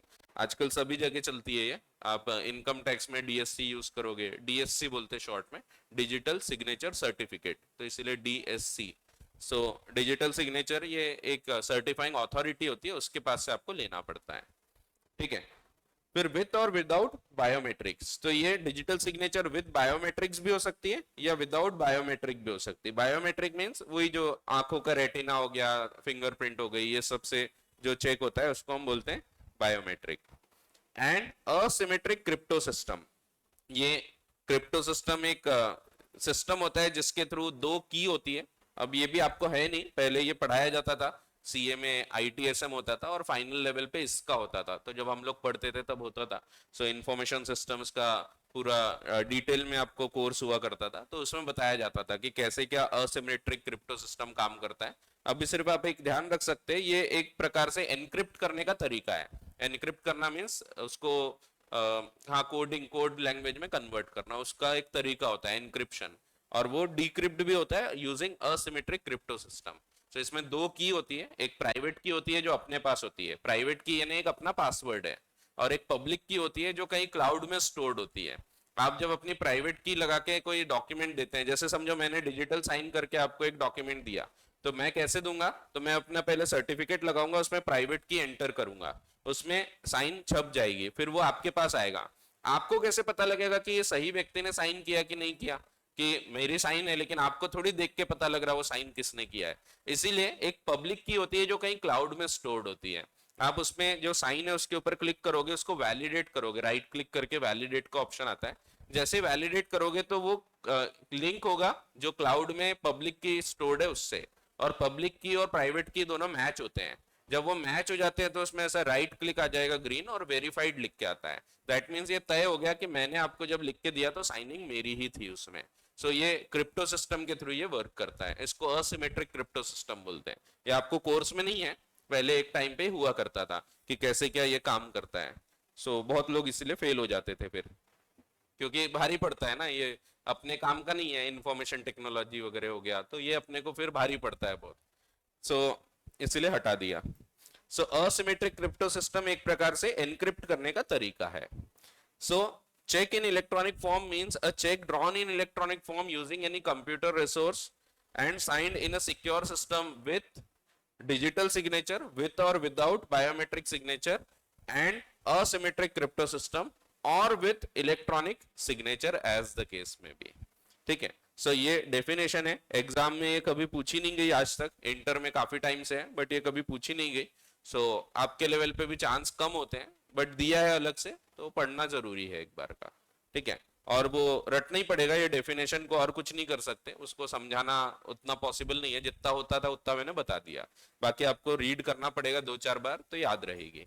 ठीक है, कम से कम 2-4 बार, फिर बार बार रिवाइज करते रहना पड़ेगा तो याद रहेगी। वैसे पूछने के चांस कम है। अब असिमेट्रिक क्रिप्टो सिस्टम क्या है, कंप्यूटर रिसोर्स क्या है, digital signature, electronic form, electronic signature, ये सब आपके कोर्स में नहीं है। ये सब सिर्फ बता दिया कि इनका सेम मीनिंग होगा जो मीनिंग इंफॉर्मेशन टेक्नोलॉजी एक्ट में दिया है। अब ये कानून भी आपको नहीं पढ़ना है, पहले ये भी कानून हुआ करता था, अब आपके कोर्स में नहीं है। पहले इंटरमीडिएट में आईटी भी पढ़ाया जाता था, तो आईटी में ईआईएस में, तो ईआईएस में आईटी एक्ट था। सो बाद में वैसे वो फाइनल में चला गया था और फाइनल से इसका बाद में हट गया, अभी दोनों लेवल से हट गया आईटी। सो अच्छा हो गया अपने लिए। फिर भी जिसको आईटी में आगे पढ़ना है तो वो डीसा कर सकता है। तो डीसा एक पोस्ट क्वालिफिकेशन कोर्स होता है जो सीए बनने के बाद अपन कर सकते हैं। ठीक है, सो ऐसा है। चलो तो ये एक बार रीड कर लेना, बाकी ऐसा एग्जाम के लायक नहीं है। ट्रंकेटेड चेक का भी मैं सिर्फ आपको कॉन्सेप्ट समझा देता हूं, ये भी एग्जाम में नहीं पूछा जाएगा। ट्रंकेशन का मतलब क्या है, तो ट्रंकेशन का मतलब होता है to cut short. So actually यहाँ पे ड्यूरेशन कट शॉर्ट करने के लिए ये ट्रंकेशन के सिस्टम लाया गया था, सन 2000 में लाया गया था। अब देखो, मैं पहले आपको अगेन जो चीज कोर्स में नहीं है वो बता रहा हूं क्योंकि वो समझना जरूरी है। अगर एक बियरर चेक है, जैसे कि ये चेक है, मैंने आपको गुड्स दिया, आपने मुझे चेक लिख के दे दिए, ये चेक पे भले ही नाम लिखा है तो भी ये बेयरर चेक होता है जब तक इसमें क्रॉसिंग नहीं होती। तो जब तक इसको क्रॉस चेक नहीं करते, अब क्रॉसिंग का कॉन्सेप्ट भी आपको नहीं है, बट जब तक यहाँ क्रॉसिंग नहीं होती, ऐसे क्रॉसिंग की जाती है, साइड में 2 लाइन खींची जाती है, उसमें लिखा जाता है, फिर वो भी अलग अलग टाइप की क्रॉसिंग होती है, अकाउंट पे ही होती है, नॉट नेगोशिएबल होती है, ऐसे बहुत टाइप की क्रॉसिंग होती है जो आपके कोर्स में नहीं है। सो क्रॉसिंग जो जब तक नहीं होती तब तक इसको हम बोलते हैं बेयरर चेक। इसमें नाम किसका लिखा है इससे कोई फर्क नहीं पड़ता, इसमें अगर लिखा है पे शशांक शर्मा तो भी ये बेयरर चेक ही है, तो इससे नाम से फर्क नहीं पड़ता। बाकी के इंस्ट्रूमेंट्स में क्या होता है ना, नाम से फर्क पड़ता है, नाम से पता लगता है whether it is a bearer instrument और एन ऑर्डर इंस्ट्रूमेंट। लेकिन चेक में क्रॉसिंग डिसाइड करती है ये बेयरर है या नहीं। अगर वो चेक में मेरा नाम लिखा है बट मैं वो चेक आपको दे देता हूं, ऐसे ही हैंड ओवर कर दिया, तो आप भी जाके पैसा क्लेम कर सकते हैं because it is a bearer instrument. So अगर मैंने आपको हैंड ओवर कर दिया, आपने अपने फ्रेंड को हैंड ओवर किया, तो आपका फ्रेंड भी जाके इंस्ट्रूमेंट क्लेम कर सकता है, पैसा क्लेम कर सकता है on the basis of instrument. So उसमें नाम क्या लिखा है इससे कोई फर्क नहीं पड़ता। सो एक चेक में क्रॉसिंग डिसाइड करती है वो बेयरर है या ऑर्डर, उसमें नाम क्या लिखा है इससे कोई फर्क नहीं पड़ता जब तक क्रॉसिंग नहीं होगी। सो क्रॉसिंग नहीं है, बेयरर चेक है, तो इसमें डायरेक्टली हम जाते हैं बैंक के पास और बैंक हमको पेमेंट कर देता है। सो इसमें आपको अपने बैंक अकाउंट में चेक डालना भी नहीं पड़ता। अगर बेयरर चेक है ना, जैसे मेरा बैंक है एसबीआई, मैंने एसबीआई का एक चेक आपको लिख के दिया और बेयरर चेक है, तो आप डायरेक्टली मेरे एसबीआई में जाओ और तुरंत आपको कैश मिल जाएगा, आप वो चेक दोगे और कैश में पैसा मिल जाएगा। लेकिन जब इसमें हो जाती है क्रॉसिंग, तो क्रॉसिंग होने के बाद आप डायरेक्टली ऐसा बैंक जाके पेमेंट नहीं क्लेम कर सकते। क्रॉसिंग के बाद फिर क्या करते हैं, फिर 2 बैंक आते हैं, आपको ये पता होगा वैसे, बट मैं बता देता हूं। जैसे ए है, ए ने बी को गुड्स दिया, बी ने ए को चेक दिया, और ये चेक है क्रॉस चेक, इसमें क्रॉसिंग है। क्रॉसिंग के केस में अगेन क्योंकि ये चेक है तो ऑर्डर दिया गया है, समझो सी को, सी इज अ ड्रॉई बैंक, ये ड्रॉई बैंक है। बी कौन है? ड्रॉवर। ए इज द पेई। अब ए क्या करेगा? ए अगर डायरेक्टली सी के पास जाएगा ना तो सी उसको पैसा नहीं देगा। क्यों? क्योंकि अब इसमें क्रॉसिंग है। क्रॉसिंग है तो आप डायरेक्टली काउंटर पे जाके पैसा नहीं ले सकते। अगर क्रॉसिंग नहीं होती तो आप डायरेक्टली मेरे बैंक में जाते, मैं ड्रॉवर, मेरा बैंक, आप मेरे बैंक में जाओ और कैश में आपको पेमेंट मिल जाता है। लेकिन क्रॉसिंग है तो इसमें आपको अब क्या करना पड़ेगा? आपको अपने बैंक में जाना पड़ेगा। समझो डी है, इसको हम एक नाम देते हैं कलेक्टिंग बैंक। ये कलेक्टिंग बैंक है, या इसी को हम प्रेजेंटिंग बैंक भी बोलते हैं, जहां पे आपने इसको प्रेजेंट किया चेक को। ये जो सी है इसको हम ड्रॉई बैंक बोलते हैं या पेइंग बैंक भी बोलते हैं।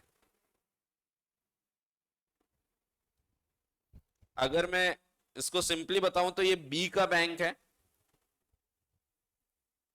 और ये डी का ये ए का बैंक है।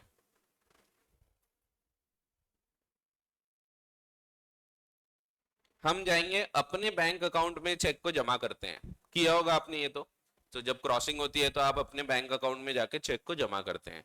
फिर यहां बैंक जाता है इस बैंक के पास, इससे पेमेंट रिसीव करके लेके आता है, ये चेक लेके जाएगा, यहां से पेमेंट रिसीव करके आएगा।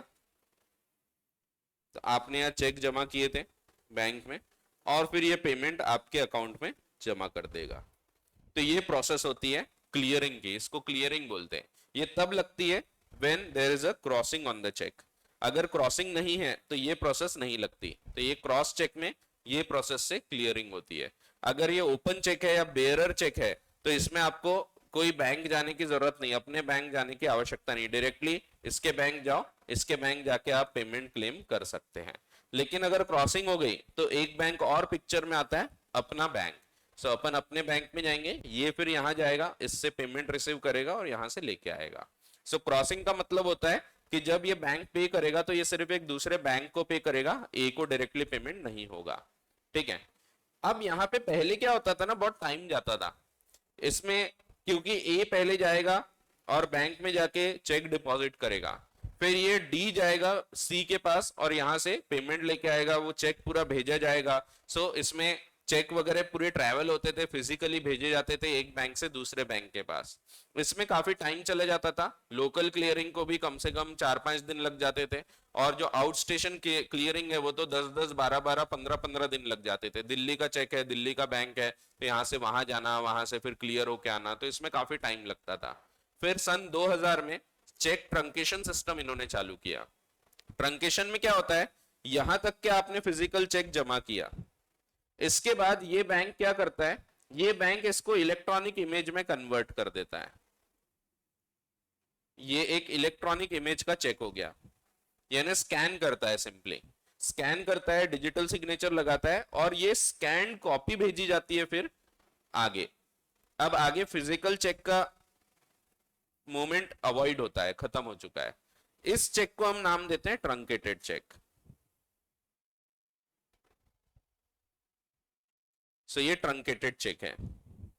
ठीक है। So it is nothing but the electronic image of the cheque. ठीक है। इसको इलेक्ट्रॉनिक चेक नहीं बोलेंगे, क्योंकि इलेक्ट्रॉनिक चेक की डेफिनेशन क्या बोलती है, इलेक्ट्रॉनिक चेक वो है जिसको ड्रॉ ही किया गया है इलेक्ट्रॉनिक फॉर्म में। क्या इसको इलेक्ट्रॉनिक फॉर्म में ड्रॉ किया है क्या? तो नहीं, ये तो फिजिकल फॉर्म में ड्रॉ किया था, बाद में इसको बैंक ने कलेक्शन प्रोसेस के लिए ट्रंकेट किया है। सो बाद में कन्वर्ट होता है इनटू इलेक्ट्रॉनिक इमेज। ठीक है। तो इसको इलेक्ट्रॉनिक इमेज बोल सकते हैं बट इलेक्ट्रॉनिक चेक नहीं बोल सकते। इलेक्ट्रॉनिक चेक में सिग्नेचर भी डिजिटल सिग्नेचर होती है, इसमें सिग्नेचर बी ने खुद के यहाँ पे साइन किया होगा, फिर यहां जमा किया, फिर हम यहां जाते हैं, इसके बाद ये ट्रंकेट होता है। ट्रंकेटेड चेक नाम इसीलिए दिया गया क्योंकि अब इमेज ट्रांसमिट होती है तो अब अगर आपकी क्लियरिंग का साइकिल अगर देखो तो अब एक दिन में क्लियर हो जाते हैं, आज चेक डाले तो कल क्लियर हो ही जाते हैं। सो भले ही दूसरे भी बैंक का होगा, दूसरी ब्रांच का होगा, दूर का भी होगा, तो दूसरे दिन तक क्लियर हो जाता है। और लोकल क्लियरिंग तो तुरंत ही हो जाती है। आपने सुबह अगर 11 बजे जाके चेक जमा कर दिया तो शाम को 3-4 बजे तक पैसा भी आ जाता है, 2 बजे तक, लंच के पहले जमा किया तो लंच के बाद तक के पैसा भी आ जाता है, क्योंकि ये ट्रंकेशन की प्रोसेस आजकल तुरंत हो जाती है।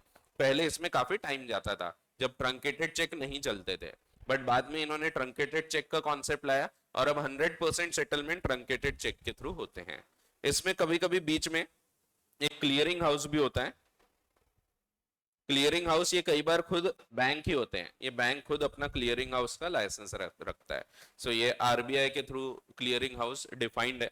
सो जो क्लियरिंग हाउस है उनके थ्रू ये क्लियरेंस होता है चेक का। ठीक है, तो बैंक ही होते हैं वो, बैंक हर बैंक नहीं होता, उनका जो मेन ब्रांच है, जैसे एसबीआई का जो किंग्स वे का ब्रांच है उसमें पीछे में क्लियरिंग हाउस है उनका। सो वहां से वो पूरे क्लियर होते हैं चेक्स। ठीक है, सो वहां ट्रांसमिट होते हैं, वहां से फिर दूसरे बैंक में जाते हैं।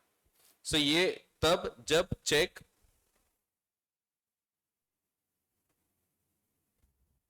ये तब की बात हो रही जब चेक फिजिकल फॉर्म में है बट बाद में उसको कन्वर्ट किया इनटू इलेक्ट्रॉनिक फॉर्म। तो ट्रंकेटेड चेक का क्या मतलब है? Means a cheque which is truncated यानी cut short during a clearing cycle. Clearing cycle में उसको कट शॉर्ट किया जा रहा है आइदर बाय क्लियरिंग हाउस, ये या तो क्लियरिंग हाउस करे या तो बैंक करे, वेदर पेइंग और receiving payment immediately on generation of an electronic image of for transmission। so जैसे ही ट्रांसमिशन के लिए इलेक्ट्रॉनिक इमेज जनरेट हो गई, सो ये चेक को अब हम बोलेंगे ट्रंकेटेड चेक। सब्सटीट्यूटिंग, अब सब्सटीट्यूट हो गया फर्दर फिजिकल मूवमेंट, अब फिजिकल मूवमेंट नहीं होगा, अब फिजिकल मूवमेंट रुक चुका है और अब इलेक्ट्रॉनिक इमेज मूव होगी आगे। ठीक है, फिर अगेन यहां पे भी कुछ डेफिनेशंस दिए। क्लियरिंग हाउस का मतलब वो जो क्लियरिंग हाउस आरबीआई ने डिफाइन किया है या आरबीआई के द्वारा मैनेज या रिकॉग्नाइज्ड है वो वाले। Cheque truncation is the conversion of physical cheque into electronic form for transmission to the paying bank. check truncation eliminates cumbersome physical presentation of check and saves time and processing cost। truncation का मतलब होता है to cut short in duration। so इसमें अब जो clearing cycle है वो cut short हो चुकी है, जहां 7-8 दिन 10 दिन लगते थे अब एक दिन में क्लियरिंग हो जाती है। ठीक है, सो ये एक और कॉन्सेप्ट है, अगेन इतना डीप में नहीं है, ये जब इंटर में था तो 3 पेज भर के ट्रंकेटेड चेक का कॉन्सेप्ट चलता है इंटर में, बट अभी आपको सिर्फ एक डेफिनेशन देके खत्म कर दिया है। ठीक है, तो इंटर में सिर्फ ट्रंकेटेड चेक पढ़ाने को एक लेक्चर लगता है, बट आपको अभी इतना सही बताया है तो ठीक है। तो इसमें और भी पॉइंट्स हैं बट आपके कोर्स में नहीं है, तो अपन जितना जरूरी है उतना मैं बता रहा हूँ आपको, क्योंकि ये जरूरी भी है। आगे चल के चेक बाउंस समझोगे आप तो चेक बाउंस में अगेन ये नाम आएंगे, collecting bank, presenting bank, paying bank, ड्रॉई bank, तो ये एक ही है। या इसी को रिसीविंग बैंक भी बोल सकते हैं because it will receive the payment on behalf of customer. So receiving bank हो गया ये। ठीक है, सो प्रेजेंटिंग, कलेक्टिंग, रिसीविंग ये एक ही व्यक्ति है, रिसीविंग बैंक। ये पेइंग बैंक है, ड्रॉई बैंक है, या ड्रॉवर्स बैंक है, ये पेईज बैंक है, होल्डर्स बैंक है। ठीक है, सो ऐसा है।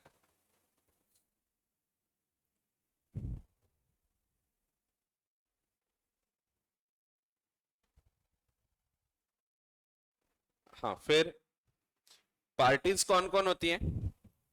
अगेन ड्रॉवर, ड्रॉई और पेई। यहाँ पे एक्सेप्टर कभी वर्ड यूज नहीं करेंगे हम, जब हम बैंक की बात कर रहे हैं ना, तो यहाँ कभी भी एक्सेप्टर नहीं आएगा, यहाँ सिर्फ ड्रॉई आएगा, एक्सेप्टर नहीं आएगा। क्यों? क्योंकि इसमें कभी एक्सेप्टेंस लगता ही नहीं, चेक के केस में एक्सेप्टेंस इज नॉट रिक्वायर्ड, और इसीलिए यहां हम कभी भी एक्सेप्टर वर्ड यूज नहीं करते, सिर्फ ड्रॉई वर्ड यूज करते हैं। So drawer, party who draws the cheque, he is the debtor and his liability is primary and conditional। drawee is the party on whom such check is drawn। in case the check is in case of check the drawee will always be a bank। तो ये आपको पता है ड्रॉई हमेशा एक bank रहेगा।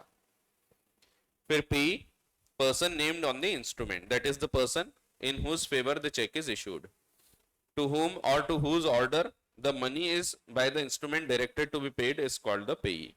the payee may be the drawer himself or a third party। ठीक है, स्पेसिमेन दिया है ये तो आप एक बार घर पे देख लेना, कोई चेक निकाल के, चेक होगा अगर आपके पास। तो ये स्पेसिमेन तो ऐसे बनाया है, बट एक्चुअल चेक आपने देखे ही होंगे एक आध तो भी। एसेंशियल एलिमेंट्स ऑफ चेक, क्या क्या खास बातें हैं, तो कुछ याद रखने की जरूरत नहीं क्योंकि ये बिल ऑफ एक्सचेंज है, तो जो essential elements of bill of exchange है वही एसेंशियल एलिमेंट्स ऑफ चेक भी बन जाते हैं। सो इसीलिए पहला वही दिया है, cheque is a bill of exchange, और इसीलिए जितने भी एसेंशियल कैरेक्टरिस्टिक्स हैं of a bill of exchange वो होना चाहिए इन चेक एज वेल। फिर ड्रॉई, check is always drawn on a specified banker, drawee will always be a bank, and always payable on demand, हमेशा payable on demand होगा, the holder can demand payment from bank by presenting the check within its due date। ठीक है, ऐसा है। सो कुछ कुछ concepts ऐसे हैं जो आपको कोर्स में नहीं दिए बट फिर भी जरूरी है वो समझना, सो इसीलिए मैंने आपको यहाँ पे कुछ पॉइंट्स एक्स्ट्रा के बताया। ज्यादा हैवी तो नहीं लग रहा ना, इजी है वैसे, बस माइंड ओपन रखना, अगर माइंड क्लोज करेंगे अरे ऐसा कैसा हो रहा है तो फिर वो तकलीफ होगी।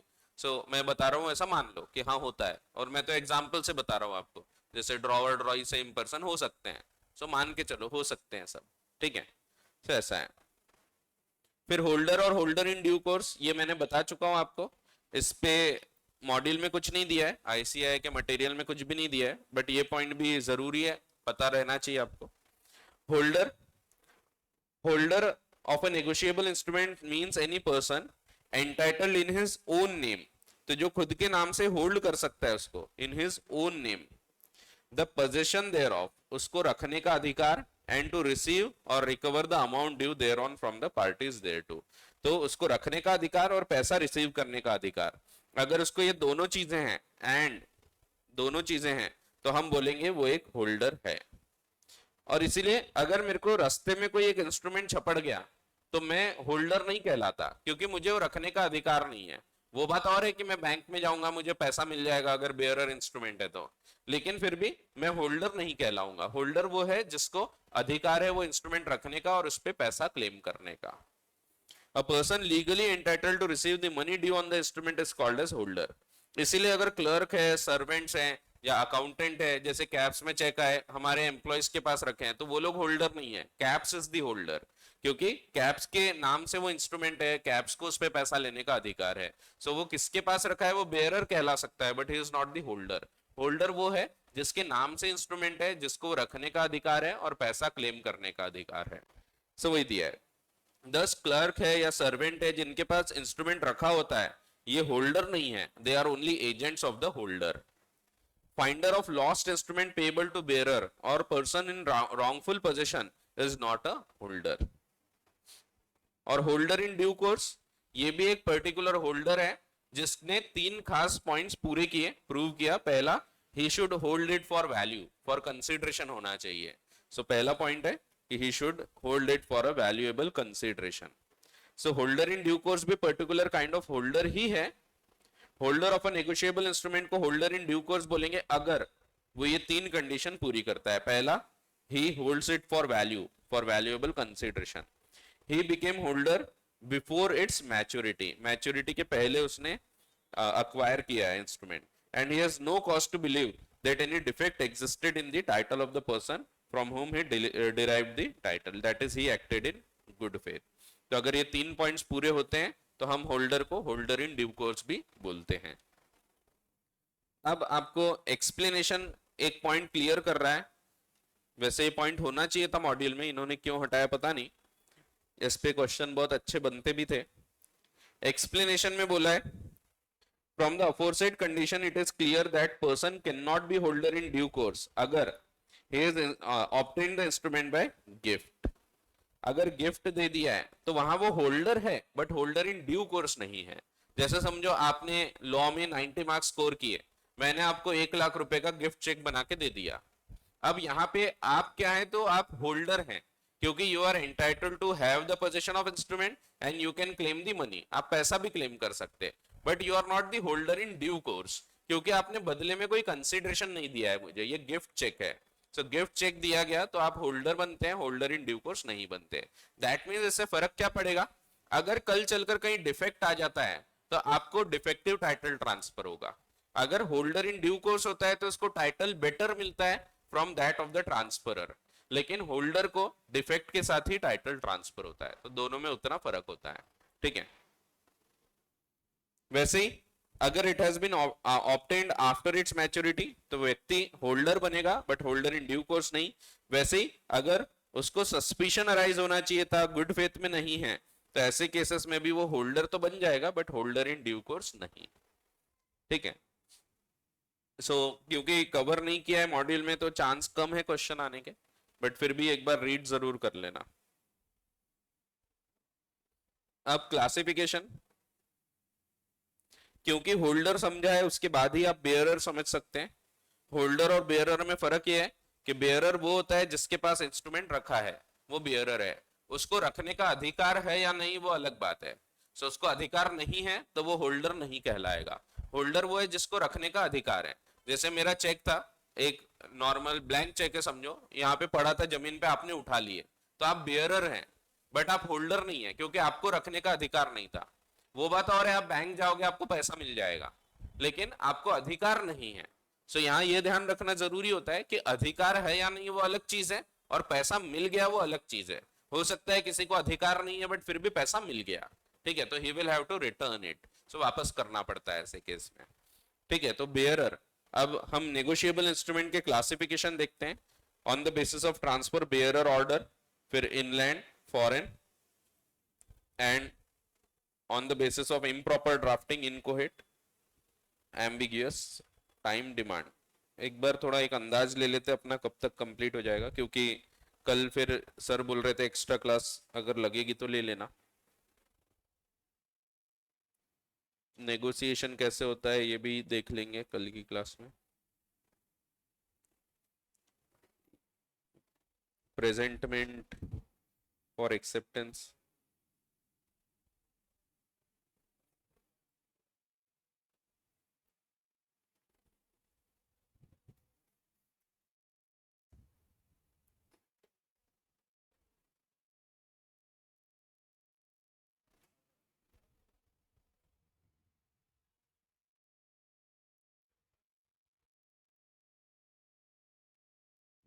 वैसे जरूरत नहीं है अपने को एक्स्ट्रा लेने की।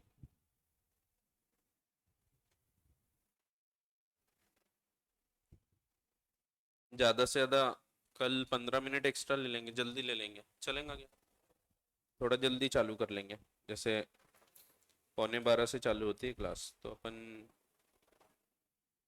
सॉरी 11:45 से होती ना, 11:45 से नहीं, तो 12:30 12:15 से भी कर सकते हैं इसे, 12:15 12:30 से चालू कर लेंगे।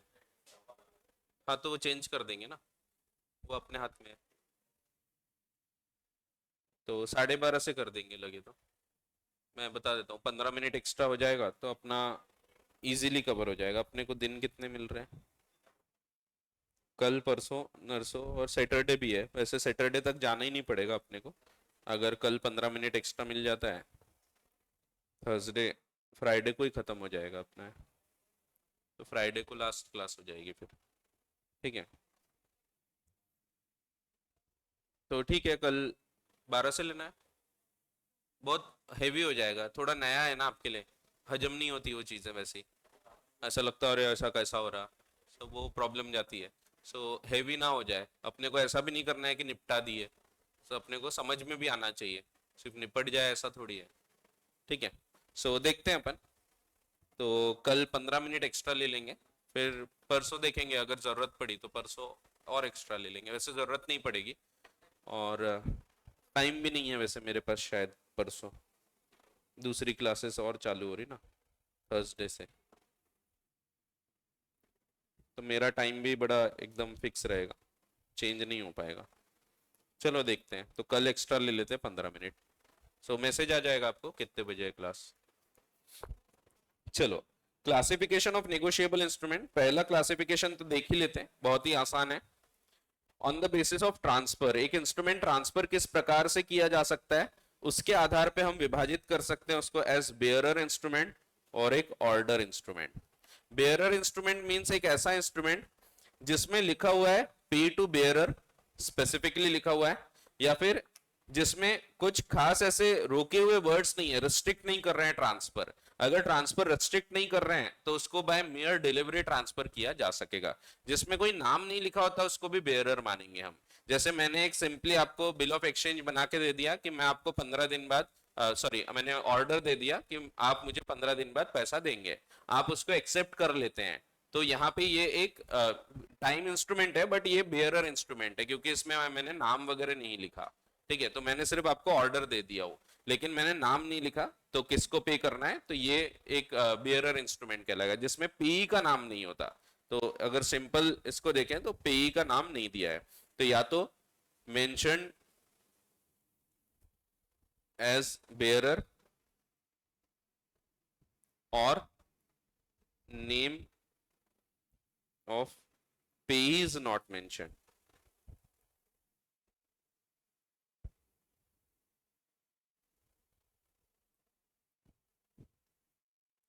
ठीक है, और ऑर्डर में पर्टिकुलर पर्सन का नाम लिखा होता है।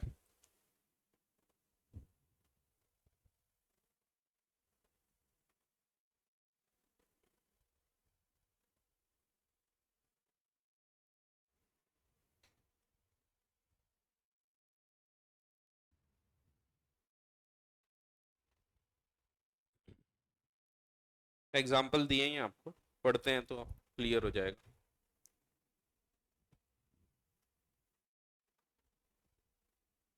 So on the basis of transfer, instrument payable to bearer,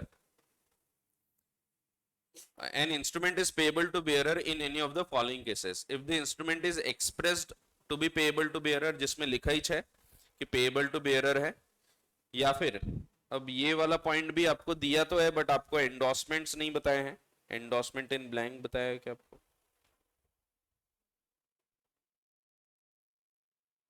नहीं बताया आपको।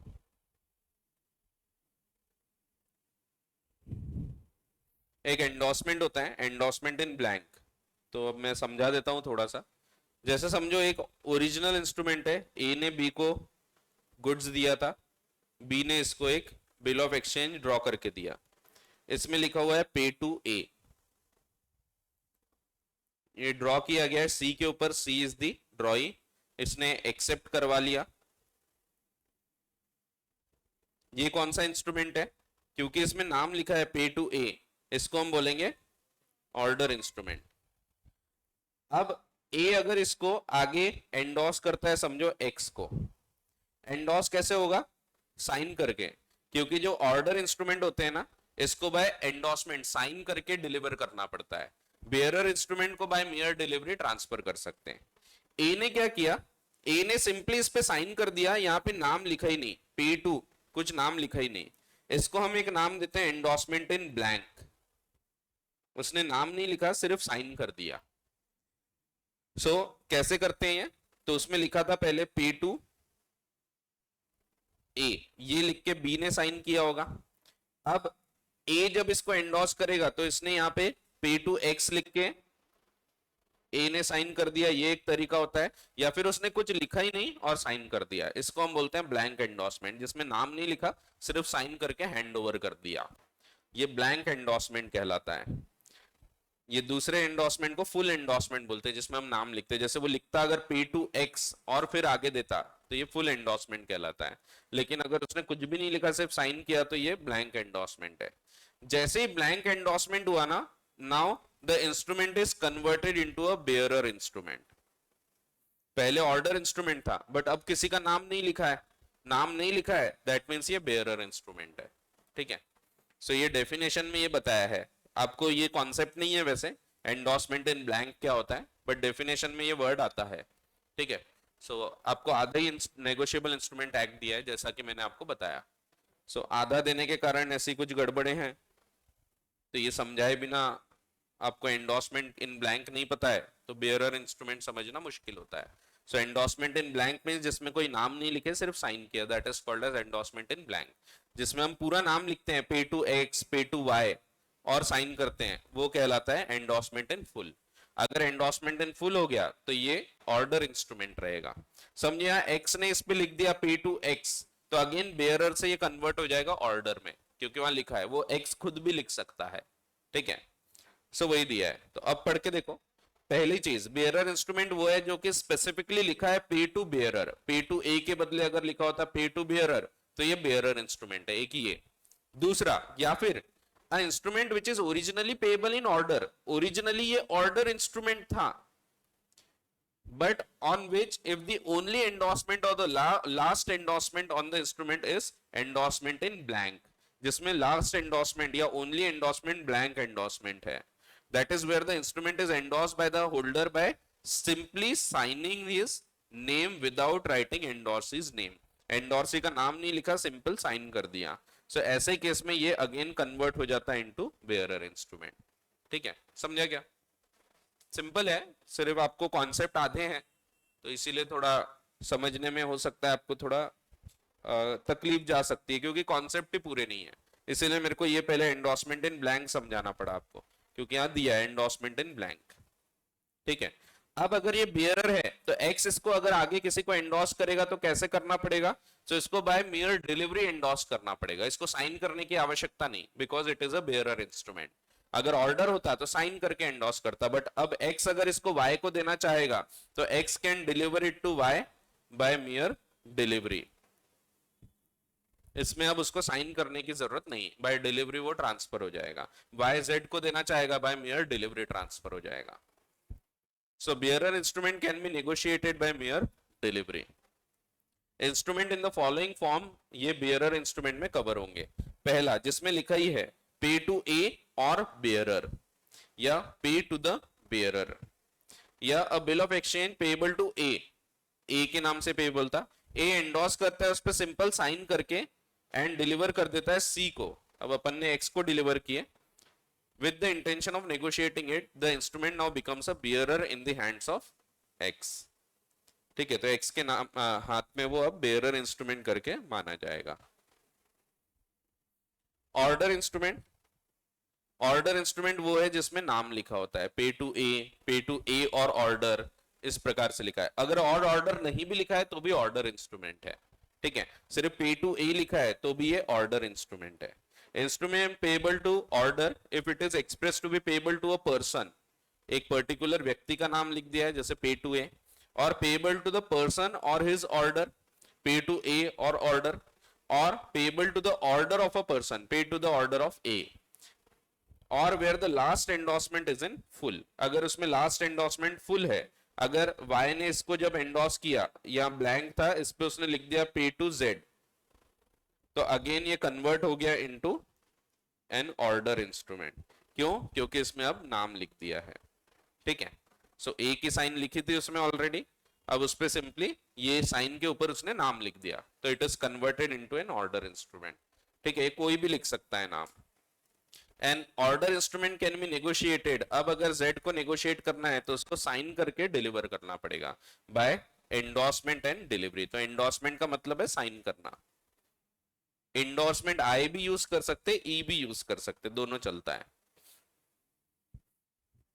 इन the following cases instrument is payable to order, pay to A और order, pay to the order of A. या दूसरा तरीका वही बताया, जब instrument is payable to order means it is payable to order of pay, for example payable to A और order, और the order of A means payable to A or person in whose favour A issues the order of payment. अगर ए लिख देता है पे to B और sign कर देता है तो it will be payable to B और ऑर्डर। अगर बी लिख देता है पे टू बियरर और साइन कर देता है तो now it will become a instrument payable to bearer and it will be payable to person who has physical position of the instrument. Bearer का मतलब होता है जिसके पास पोजीशन है बिल ऑफ एक्सचेंज का। अगर बी सिंपली साइन कर देगा विदाउट राइटिंग एनीथिंग तो भी ये बियरर में कन्वर्ट हो जाएगा, ठीक है। जो अभी ऊपर हमने समझा वही लिखा हुआ है, ठीक है। फिर अगली क्लास में हम इनलैंड और फॉरेन इंस्ट्रूमेंट देखेंगे, ये आसान है काफी। फिर on the basis of improper drafting, ambiguous and incoherent instrument important topic है। फिर टाइम और डिमांड इंस्ट्रूमेंट, फिर उसके बाद नेगोशिएशन कैसे हो सकता है वो देखेंगे। सो बाय एंडोर्समेंट एंड डिलीवरी वगैरह वो सब देखेंगे। फिर खत्म। प्रेजेंटमेंट, प्रेजेंटमेंट भी दो प्रकार के, presentment for acceptance, presentment for payment. एक और होता है प्रेजेंटमेंट फॉर साइट। वो देखेंगे, एंड डिसऑनर ऑफ चेक।